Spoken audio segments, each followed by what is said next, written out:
Yo, what's going on, Two Fingers family? It's your boy, Hardy Boy, aka Lamar, coming to you guys with a couple updates with some of the upcoming episodes that we got coming out for you guys in the next few weeks.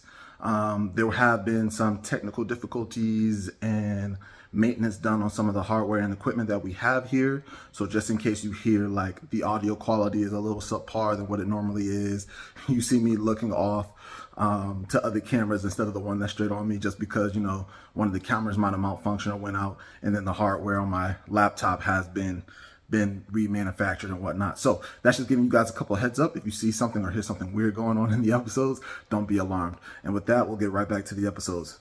Peace. Hey everybody, it's your boy Lamar Hardy, aka Hardy Boy, coming to you guys with another episode of the Two Fingers Podcast. This is an episode that I'm really excited about. I have a guest with me tonight that is one of my favorite artists that I've ever seen perform on a stage. She's a clown over here gracing the stage right now. But she'll be a part of our upcoming event we got going on December 17th.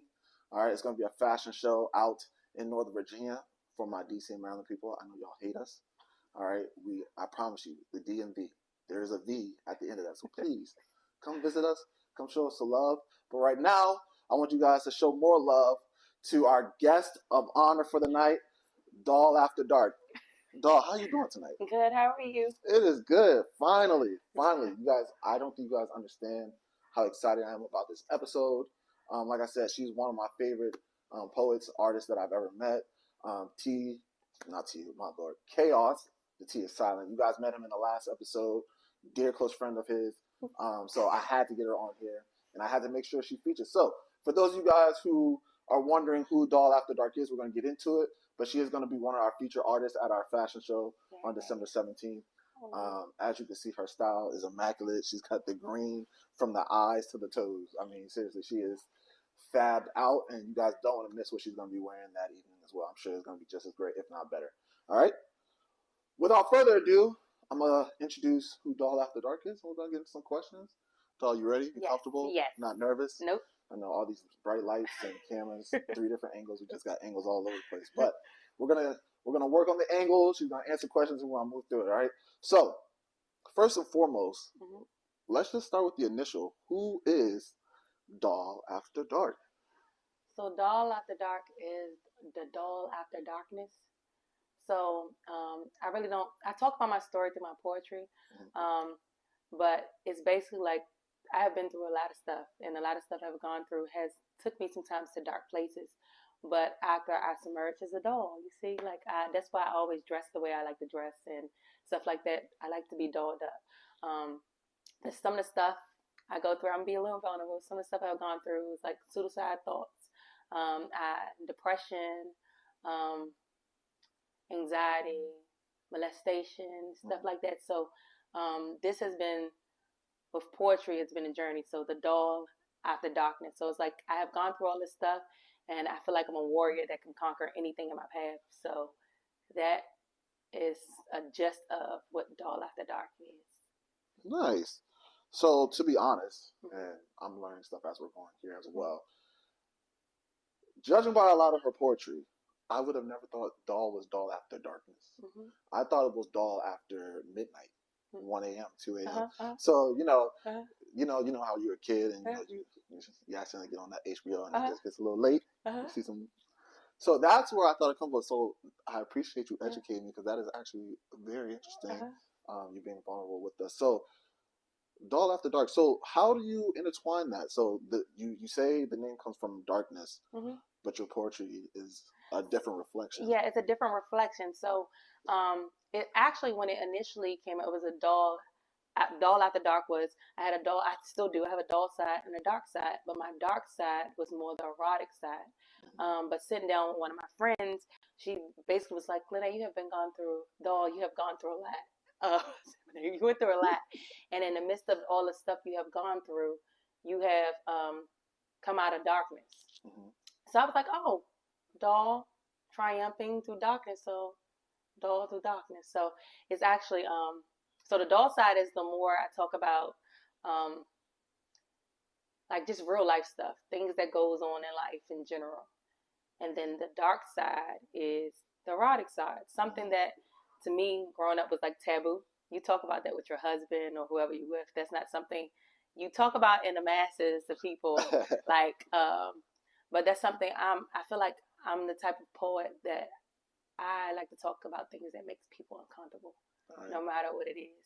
And through this poetry thing, it has allowed me to talk about things that makes people uncomfortable. For some reason, people are uncomfortable talking about erotic stuff when God made sex in a beautiful form, and we're supposed to enjoy it. So why can't we express ourselves and talk about it? So I'm not afraid to talk about it, and I talk about it. Oh man, so goodness, guys, just flashbacks of the poems just hit me in the head. So yeah, like I do appreciate that and whatnot coming forward with that.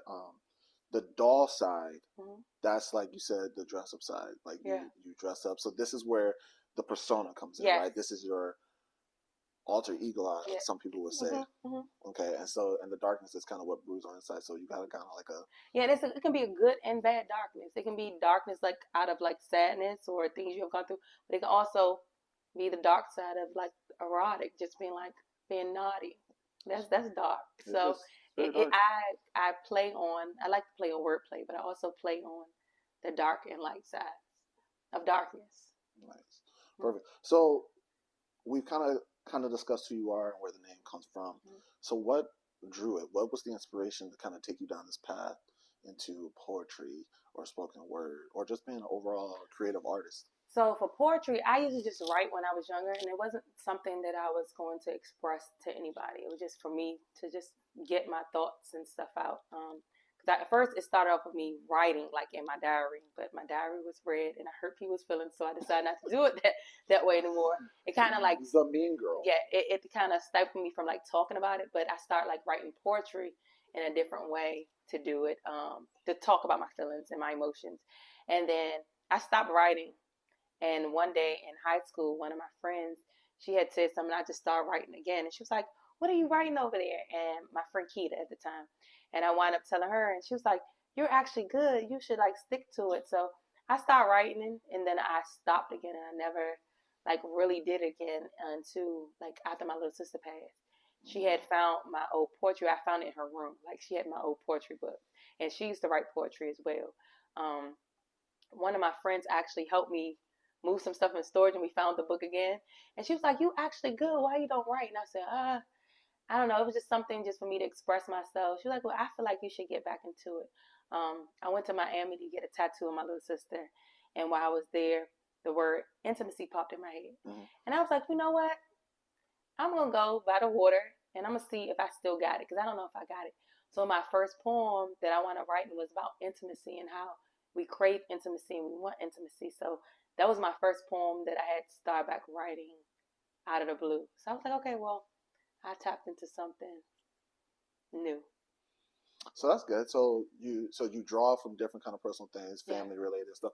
Was there any like would there be like any artists or anyone that you think you resemble, or anyone that you like kind of look up to and be like, when I'm writing and stuff like that, like this was one of my favorite artists writing growing up and stuff like that. So like for me personally, like being from the DMV, like Wale, like I don't want to see Shel Silverstein and Dr. Seuss, but Wale was definitely someone that like I kind of looked up to and like listening to, and like even like sometimes when I'm recording music or stuff like that, like a lot of my friends are like, "Oh, I can still kind of hear his tone or the way, like not his cadence completely, but there's a vibe, like you can feel it." So like for you, is there anyone like that where you're just like, "Damn, that's." So at first I didn't think it was anybody until not like this last year of me like sitting and reflecting and thinking about stuff. One of my favorite artists growing up is Lil' Kim, in a way. So I think when I spit my dark side poems, like the erotic, it comes a little raw, and it comes a little hard, like in your face. Yeah. And I think I draw inspiration from her. And then with me, I don't like to just do regular poetry, like where you could just stand in front of a mic. I like to engage the audience, and that part of engaging the audience, I think, is from Janet Jackson. Like I love Janet, and I love how she pulls people in and do things on stage, and that's something I implemented in my poetry, and I never realized that that's what I was doing until not too long ago. Like last year when I thought about it, I said, hey, I done poured in a little Janet. I done poured in a little Kim, and I never realized what I was doing. So what I'm gonna say, Mm-hmm. I'm gonna share with the public. So there, I can see the Janet because I have seen one of your performances where you had a male prop. And if you watch any of Janet's videos where dudes be falling out as male props. So I can see where you is that like so if that piece in particular, like did you be like Janet did that? I want to do that, or was that something creative on your own? The thing is, it was on my own. I didn't actually. So this year, I have taken a year off from poetry. But this year, I actually started thinking more because people ask me who did I look up to, who have I looked up to in the past, and I couldn't really think of anybody. I'm like most of the stuff I just think up on my own, and as I started thinking, I'm like, who did you like admire growing up, like listening to their stuff? So those two people just popped in my head, and I was like, oh. And as you asked me the question, it made me think of Janet. Sense, right? And I'm like, oh, that's probably because I love the way Janet just like was just raw, the way she like dressed on the performance, and how she captivates you and pull you in, and she commands your attention. And I think when I'm up there, I think I command everybody's attention. I mean, I believe it. Yeah. You definitely do command attention. I know people will watch this and be like, Lamar, what you know about Janet? You're too young. I'm be like, it's cool. I got an old soul. I have a love for different generations of music and stuff like that. All right, so kind of continuing on with our questions and whatnot to kind of keep us moving. What are you most excited for coming up for this event? Like, what are you looking to present to the audience on December 17th? So I want to give them some different. Oh, it's one thing I didn't say. Okay. Rewind. How I actually got my name. Okay. The Doll After Dark. So one of my friends, I happened to show her my poetry, the one who found my book, and she was like, "Have you let our other friend hear?" And I'm like, "No." She let Evie hear. I'm like, "No." Then she was like, "You think Raven want to hear it?" So I was like, "All right, I'm gonna let all of them hear." So I let them hear the doll side. This is before I came up with my name, the doll side, and I said I had wrote a few naughty poems that they want to hear, and it was like, okay. One of my friends, she said, "I'm not gonna lie, I thought you was gonna give me Murray Had a Little Lamb type poems." My cousin actually was out of eating, and she was like, "Nat, I love the way your poetry going and you're opening up, but I want to challenge you. I want to see a different side of you." She said, "I bet you." Real quick pause. Okay, cool. Making sure we didn't knock that off. I want to hear all this. She said, "I bet you that you can't make a poem within the first 3 lines make somebody's mouth drop." So at the table, I said, "Okay, I'm gonna sit there, and the first 3 lines definitely will make your mouth drop." Okay. And when I read it, she was like, "Oh my goodness!" And I pulled back. She's like, "Could I not bet anymore?" So that's one of the ones I let my friends hear, and they was like, "Come on, Doll After Dark." Oh man. And I was laughing. We laughed about it. And I said, "Yeah, I was looking for a name because I go by Doll Baby in football." So they was like, "Doll After Dark," and then my other friend turned to Madam Meow. Meow. So I got Doll After Dark, and my persona when I turned the dark side is Madam Meow. Yeah, so they actually gave me, my friend Raven, Jamie, and Evie actually came up with Doll After Dark. That's awesome. Yeah. So like, first of all, you're a dog person anyway, so why they calling you Madam Meow? That's kind of sideways. So the Doll After Dark. So do you remember the first 3 lines? Yes, I do. Do you know those? Yeah. Do you want to hear it? I mean, I'm curious. Okay, so the first 3 lines was, "Let me wrap my lips around your dick while I play with my click. I do more than just a lick. No teeth, no hands." Yeah. So that was the first cadence, and she told me tap into the nasty side. Yeah, that would definitely do it. That will do it. Yeah, definitely. I'm gonna look at this camera and let y'all know that will do it. It will really do it. That definitely opened the door to erotica. It definitely did, because I wouldn't have never thought about writing nothing like that. But she bet me. It turned from a bet. Okay. It was a bet. So since we're on the topic of erotica, right? So for those of you guys who may not be aware, there is a somewhat awards called the DMV Renaissance, like Grammys, Oscars, but for creative artists that live in the DC, Maryland, Virginia area. Any of you guys want to visit us, come see us. We're the capital, nation's capital. With that being said, I believe you won twice. Yeah, correct? 2 years back to back. Back to back, like Drake, just back to back titles. Hey. I mean, that's something to be proud of. So, can you talk about that a little bit? Like, when did you win them, and how did you feel about it? And the first year, I guess the nomination came out of blue. I didn't even know into Chaos actually hit me up. Right. It was like, dog, you see you was nominated. And I said, nominated for what? And he was like, you got erotic poet and most entertaining. And I was like, oh, okay. I won that, and that was just like, I don't know, amazing. Because I'm like, I know there's other people who do erotica, but I think my style is a little bit different from everybody. So that was something. It's really real. weird. Like there's not much censorship to it. I try to think outside the box. So with my poetry, even with the doll side, when I talk like the mental health or just stuff you go through, I start mine off with a story time. And what my story time is, I want people to relax when I do my story time and allow their minds to go on a journey. So through my poetry, I like to take people on a journey, no matter what side I'm bringing, the doll or the dark side. I want you to be able to sit there and envision yourself in that moment or the situation. So that way it just pours you in. Like it pours you in and make you like almost thirsting yearning for more. Absolutely. Either way. No worries. And were you aware about the Diva Renaissance before you even were nominated without your knowing? Did you even know that was a thing? No, I didn't know about it until actually the year before. The year before I had found out about the awards. But no, I didn't know. And the year before, actually, I was nominated. I was nominated a year before. You didn't even know you were nominated. Yeah, I didn't know about it until I got hit up. But the second time, that's when Chaos wound up telling me, and I was like, oh, okay. And then this year again, I didn't know. Like I told you, I took a break this last year. I kind of took a break, and I found out again that I was nominated, and I was like, oh, they still like love me. That's good. Well, that's good to hear that you're still loved by the area. That means you're a very renowned artist here in the DMV area. So that's very good. And do you ever go out to Philly out in the Philly, Voices and Power? I love my place. I love no, seriously, I love my place, but the love out there at Voices and Power in Philly is something different. Everyone says that. I love the open mics we have here, but my favorite open mic of all time so far, like I haven't been to an open mic that given me as much love.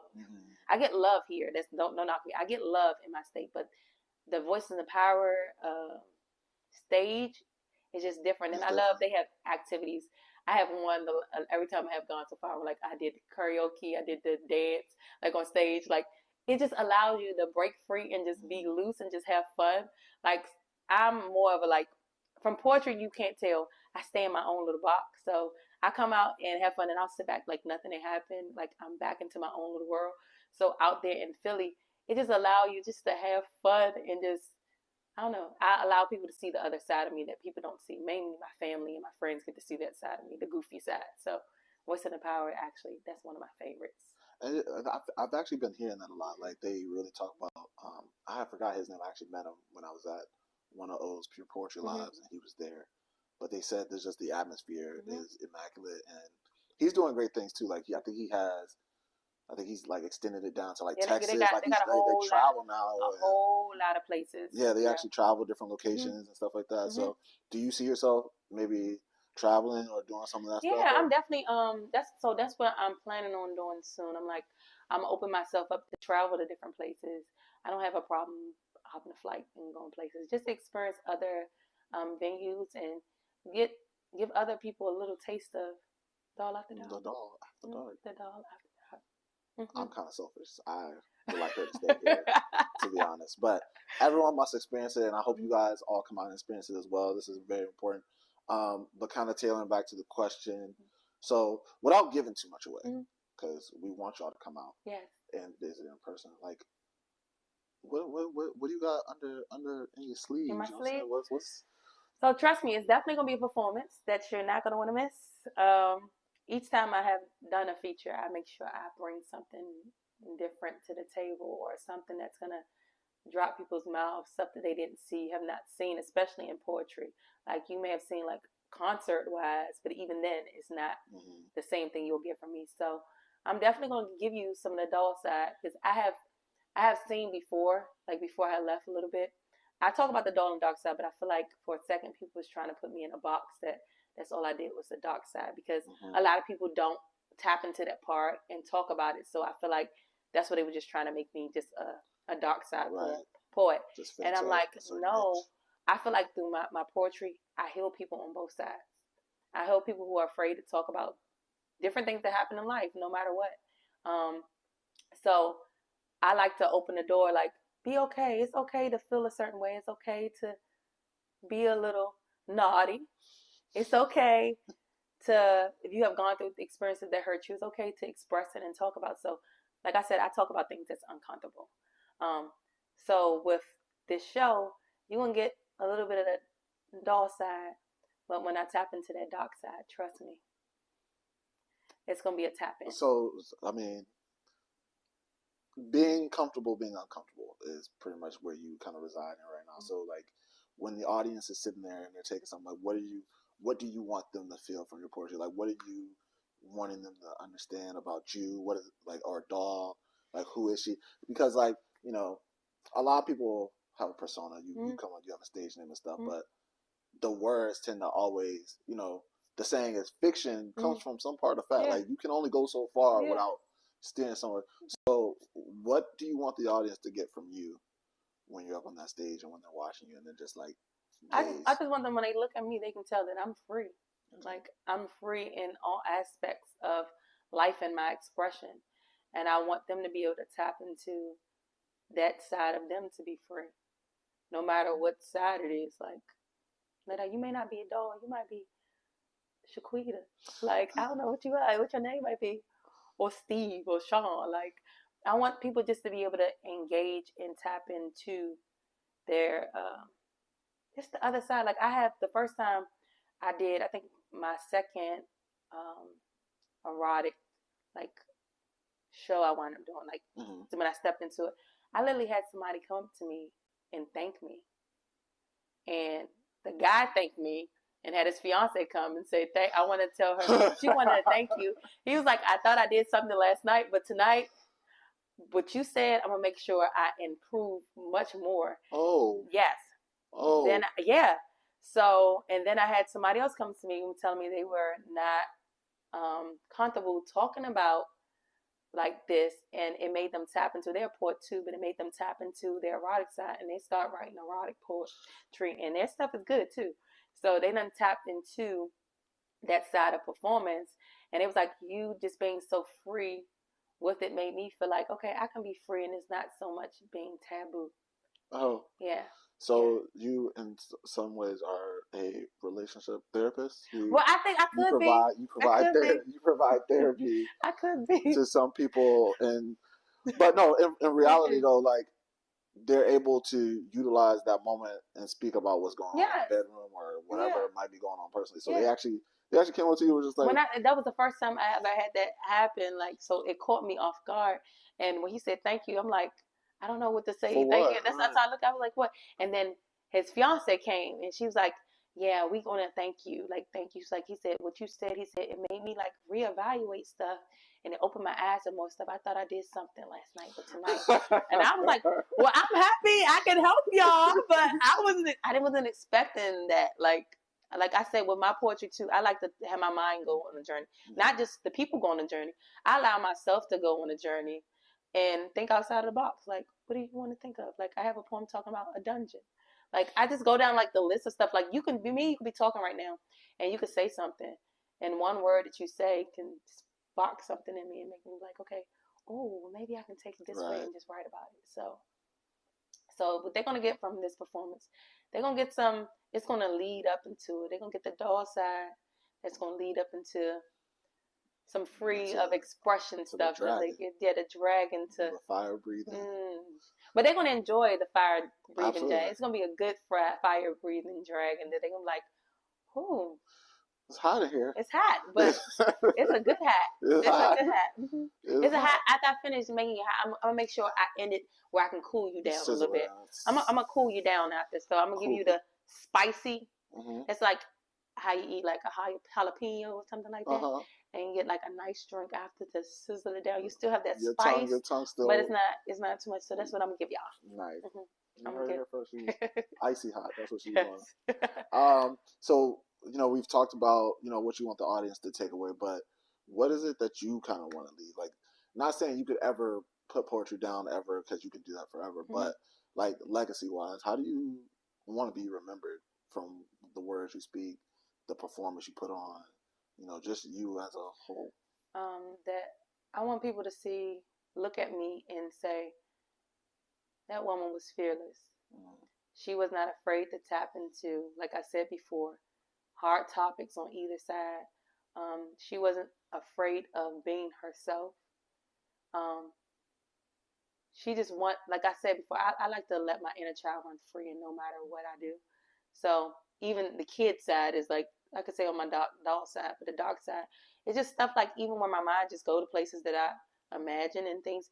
Some of the things I just might want to try or tap into, or somebody else experience. Like I can be talking to somebody, and one of my friends' experiences, I can just write about it and relay it. So my legacy, I just basically wanted to be that people can see that, oh, she's a free spirited, that who is not afraid to talk about certain things and allow them to be free, no matter what the situation is. Do you feel like you're like fully free, or do you think you're still learning? I'm still learning. I'm still learning to learn more about yourself. I learn more about myself every day. I learn more about my resilience. I learn more about it's just like every day I feel like the moment you stop learning is the moment you let yourself go. And I feel like every day is a learning experience for me. No matter how little it may seem, you can always learn. So, yeah. Do you see yourself? I say maybe. I mean, you could. To be honest, it's your world. But like, do you see yourself mentoring like the next generation of up and coming poets and artists? And it's crazy. It's crazy you say that. So I actually done had recently, like I told you before, even though I took this year off, right before I took the time off, I have some other poets who never tapped into the erotic side. Even some people with that mental health, like I talk about mental health a lot too.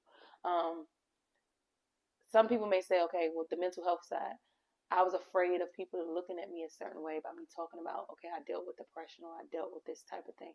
They were like, they're able to open up more. Like just seeing me, how free I was about it, it made them feel free enough to tell their story or express themselves. And then with erotic, I have a lot of people say, the way you do it? I have heard people do erotica, but I have not seen anybody do it the way you do it. It made me like want to tap into it and do it some of the ways you do it, but not necessarily put my own spin on it.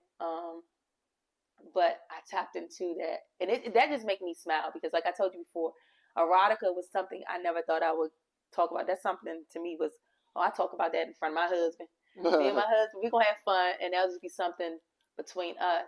And talking through this erotic stuff, like stuff I have gone through, it's actually been in a way freeing for me. Right, it's like in a way kind of like you take out back your power.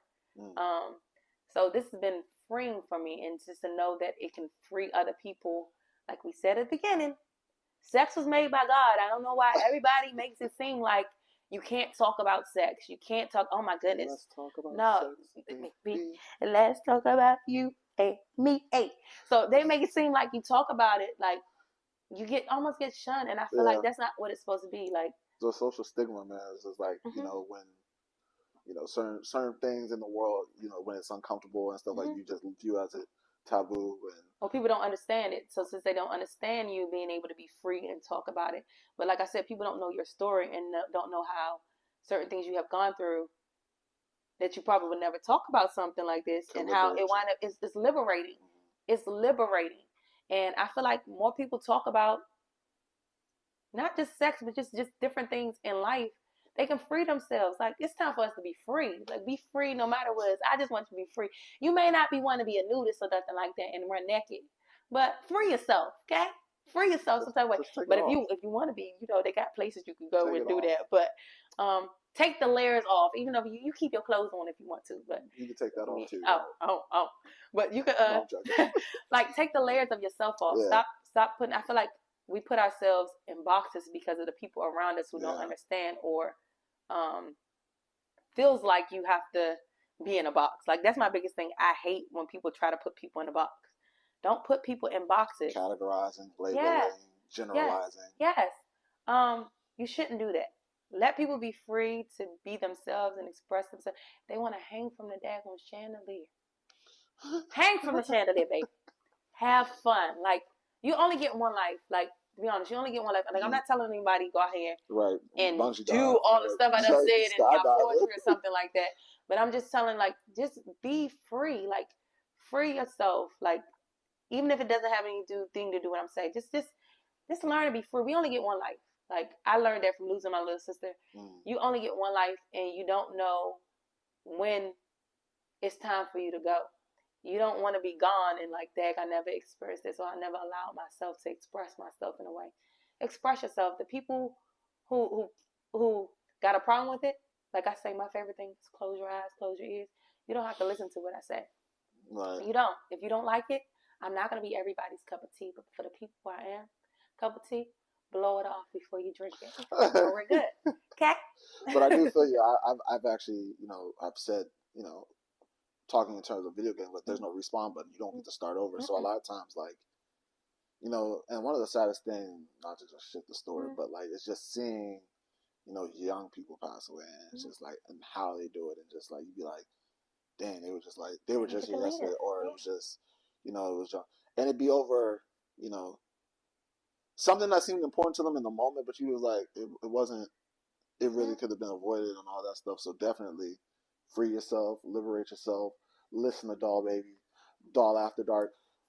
Just a couple extra questions. We're not gonna get too personal, but we're gonna get personal. Okay. Football, what's up with that? Like, first of all, this lovely blanket behind you. Oh, I'm just the team. The Ravens. Do y'all see the color? In case y'all didn't know, you didn't know. Purple and black. This is what we do out here. Do you see? Do you see? Just making sure y'all knew. Oh, okay. I know we support the Commanders, I guess, probably hurt people's feelings. Here. I'm sorry. But football. So how'd you? You said you play football and that your name is Doll Baby. So what's that story? How'd you get into that? So it's great. So football, I always been like a football fan. I always watched it. But my ex-husband actually used to play football. Okay. And when I used to go out and play with him, and then we wound up finding a co-ed league, and I started playing co-ed football, which is kind of fun. My little sister's father for years was trying to get me to play football, and I'm like, no. I said, because at the time, how my attitude was, I said, somebody hit me the wrong way, it's going to be on the pop. He was like, no, it's not like that. So he tried to get me to play for years. And when I found the co-ed one, he happened to be out there. And he was telling me, he said, I've been trying to get you to play with my women's team all these years. And I started playing women's, which was definitely liberating and fun. It was a way to get active, a way to meet new people that I probably wouldn't, because we all come from different walks of life. So it's people that you probably would have never met, like my closest friends who actually gave me my name. I met them through football. So it's just been like an outlet to let out some aggression and have some fun, meet new people. And it's full contact, all that stuff? So I play contact flag. So you got to keep your head on the swivel. Right. And I learned that like game one. It was the second game. Okay. And one of the girls' contact came out her eye, and they just pulled me in and told me, like, just go. So I ran in. And when I tell you, I went flying, but I was the one, I got the one who got the girl flag. So then I got my butt up, and the girl at the time, it was a girl named Cece. Cece was like, I'm sorry, doll. She said, I had to do it, because me and her cool, but she was like, I had to do it. She said, you wasn't even paying attention. You just moseyed on. I said, I didn't know the play was starting. I thought, like, that was going to wait till I go. But that was the first and last time. I was like, as I was going down, I said, my legs are going up in the air. But I was okay. I was like, I looked, I said, I can't let this girl score. So I ran the girl down and got the flag. But Cece did get me. Cece, you got me. You got me, girl. You got me.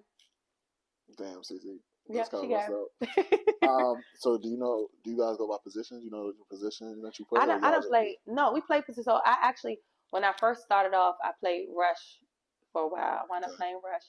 And then from rush, I wound up going to a new team. And then from the new team, I wound up playing center, because our center had got pregnant. So I wound up then, actually before center, I wound up being a blocking back. Okay. And I was a little bit thicker, and by me being tall and strong, so I wound up being a blocking back for a while.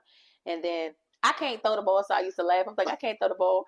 And they were like, the center, she got pregnant, and they needed somebody to be center. And I'm like, I can't throw the ball, but I'll try it and see. And I actually was really, really good at center, so I became center. I done played block and back. Um, for the 5 women, I done played receiver. Um, I done played a little bit every position besides quarterback, safety. Okay. Yeah, them the only ones I have not So you done. do this. I do a little something, something. You do this, A little something, So something. if we see you on Sunday, you can go Sunday. out there. Hey, if they want me, give me that check. Right. They sign that check. Okay, I'll be out there. But make sure it's this clean though. Right. You see? You see? Mm-hmm. That's it. And we'll be fine this year. Like I said, we're always great. Mm-hmm. We just gotta be healthy. Yeah, that's it. You know, if we get an injury, we'll call Dog to come join the team. Hey. We'll do I can bring my posse and my crew. Some game by game contracts to make sure she's good. Yes. Last question for you, and then we're gonna get into like the clothing and whatnot. But for your pieces, are you familiar? Do you remember all your pieces? Do you remember the moments of them? Or are they just like, I wrote that, I said that there, and that's that. I may remember, I may not. Or are there like, or do they all have like a very? So you know the crazy thing, when I first started coming out to like poetry singing, I thought each time you go to a place, you do a new poem. So when I first started, each venue, I didn't do the same poem over. I would make a new poem each time. And then I went somewhere and I said to myself, oh, they did that poem again. And somebody said, yeah, we use it at different places. And I'm like, oh my goodness, I didn't know that. So that's when I started making sure I memorized. So certain poems I memorize. Certain ones I just go with the flow and I just read. So it depends. Certain ones I remember where I first performed it at, and the audience going off. I think a lot of times the audience go off on me because they don't expect my style of poetry. Like one of my friends said, I'm a ball of surprises, just in general. So the way I come up, and then they don't expect, especially you approach the stage probably like nice, slow. I think they get like what my friend said. She said she thought I was going to do Murray Had a Little Lamb type poems. And I think that's what they expect. They think, oh, she's about to give us some cutesy poems, and then it's like raw in your face, like, here you go. No matter what side it is, it wind up being like, oh, dang, I wasn't expecting her to talk like that. But the audience response, I don't know, that just makes me like, it gives me life. It's like fuel, because most of them get excited, and their excitement makes me more excited. Like most of the time, people don't realize I'm extremely nervous when I'm up there, and that's the reason why I had to learn. I learned a lot of my poetry without my phone, because if you go back to some of my pieces, you can see I'm literally, most time I can't tell because my voice don't fluctuate, but my hands playing something. I probably the only one noticed my hands were shaking.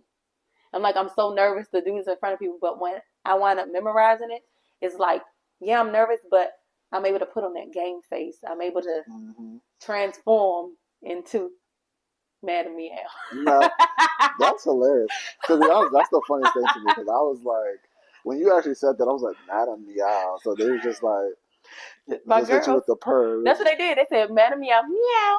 And I said, actually, when I start doing erotica, like one of my poems, I have a poem called Madam Meow, and I made the audience meow with me. Oh my goodness. So I said, when I say this, I need you guys to say meow. So all the women in the audience were meowing, and you could have seen everybody's reaction was like, did she just make everybody go? So I like to do a lot of call and response too. I like to keep people engaged, because sometimes people get lost in translation. I feel like with my story times, I'm telling you a story, then I have you doing something, you feel like you're part of my journey, and you are part of my journey. So that actually draws people in even more, because now they're on the edge of their seats.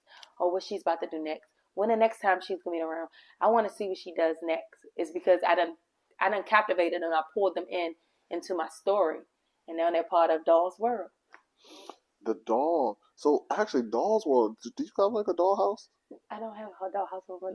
I just had a Mickey Mouse house growing up. Oh, okay. What, do you have you ever thought about writing something called like a dollhouse? I'm sorry, I'm trying to give you. That's a great idea. I'm just giving you. No, I appreciate it. I didn't think about that. So when she writes the next poem, people just please quote me. You did. Y'all heard it. Y'all heard it here first. She's gonna write dollhouse. Yes. I'm gonna give you a shout out. I'm gonna give you a shout out. You know, I just want to make sure I did my 2 cents. with that being said, dog, we appreciate you coming on the Appreciate you show. having me. Absolutely, we're so excited. For the final piece, Mm-hmm. if you can just give them, your name, your social, Mm-hmm. where they can find you, Mm-hmm. any other information, websites, Okay.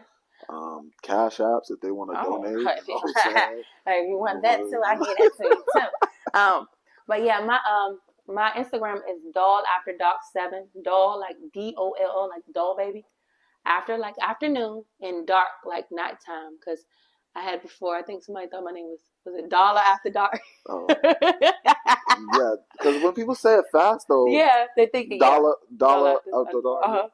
So, but it's doll like doll baby. Doll After Dark 7, the number 7 on Instagram.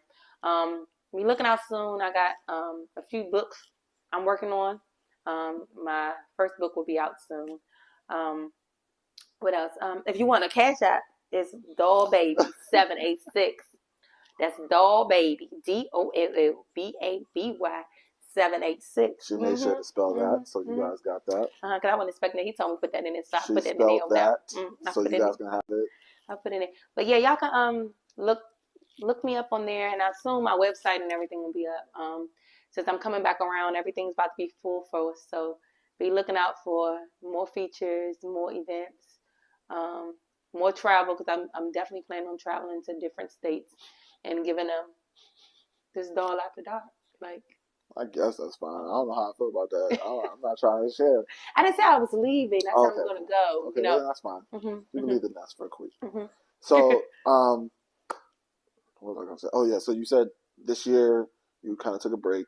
So 2024, these are your plans for 2024. This is the new year, new you, new doll, travel. You got book number 2, I believe, correct? No, this one actually my first book. Book number 1. Okay, cool. So book number 1, you got a website coming. We got the socials. We got the Cash App.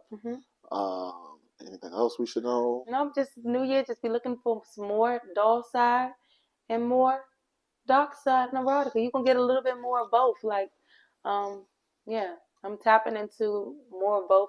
Yeah, last year, year before last, I gave a lot more of the dark side, but y'all gonna get some of this doll side. Okay. Y'all gonna have to accept it and take this dark side, and just know when I do give you the dark side, it's gonna be well worth it. Cause a lot of y'all nasty. Y'all nasty. It's a good nasty, but y'all nasty. That's what y'all be wanting. Y'all be wanting me to do that all the time. I'm gonna give it to y'all. I'm gonna give y'all that too, but y'all gonna get some of this dark side. Cause I need people to heal from like mental health and stuff like that too. We don't talk about it, especially our color, our skin tone. We don't talk about it as much. Like most people think it's taboo to get therapists and all this other stuff. I get one. I talk to one every week. Okay. I feel like we need to tap into those things that we're told to shh and don't talk about because you don't want people to look at you differently. If they, be vulnerable. Like, people look at you different. Okay, you're different. We all are made different. We're not supposed to be the same. And people don't understand it. Like I said, that's them, not you. Keep being your authentic self. And the people who love it, they love it. And the people who don't, that's their problem, baby. You still sleep good at night, okay? Sleep good every night. Sleep good, eat good, breathe good, pray good. That's the same. All right. Well, dog, we appreciate you coming. Thank you we for appreciate you guys having us. As always, you guys can check us out on our website, www.twofingersdeuces.com. That is the number 2, literally the word fingers, deuces, like Chris Brown, .com. And just look forward for more events coming up in 2024. We got a lot more stuff prepared for you all. More events, more episodes. I'm gonna try to be more consistent, you all. You guys gotta bear with me. Like, I just finished my master's, and I just finished my master's, and then work and life, and it was just a lot. So 2024, I'm gonna be more committed, more consistent. Technology is getting better. I got my camera set up. I got 3 of them. So as you know, I've been playing around with the cameras over here. So when y'all see me looking down, I'm acting like I'm Spike Lee out here. So I have new camera settings. I know you can see it's bright as hell in here. I got lights. So we're making this happen. We're growing. We're getting more popular. We're getting bigger artists, bigger people to come join us, and we appreciate that. So I'm going to end, as always, with our mantra, 2 fingers, peace and love. 2 fingers, 2 up, 2 down. 2 fingers, deuces. And we are out. Doll, appreciate you. Have a good one. Thank you. Thank you too.